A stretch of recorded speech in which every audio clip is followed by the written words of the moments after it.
तर आज आलो होतो आम्ही आमच्या गावातील गावदेवीला म्हणजेच भगवती देवीला. तर गावावरून म्हणजे घरी यायला निघालो होतो तेव्हा म्हणलं चला आता देवीचं दर्शन घेऊन यावं. आणि आज आहे मराठी भाषा गौरव दिन, तर तुम्हा सर्वांना मराठी भाषा गौरव दिनाच्या खूप खूप शुभेच्छा. तर हे आमचं गावदेवीचं मंदिर आहे, भगवती देवी मंदिर. तर तुळजाभवानीचं आणि भगवती देवी सारख्याच मानल्या जातात. तर खूप पुरातन मंदिर आहे हे आमचं.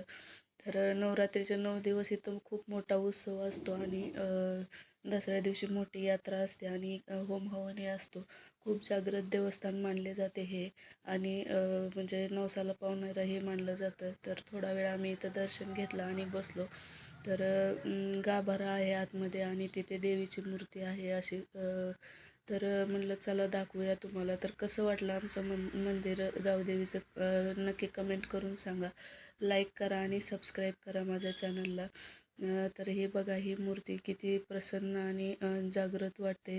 नक्की कमेंट करून सांगा आणि चॅनलला सबस्क्राईब करा. बाय.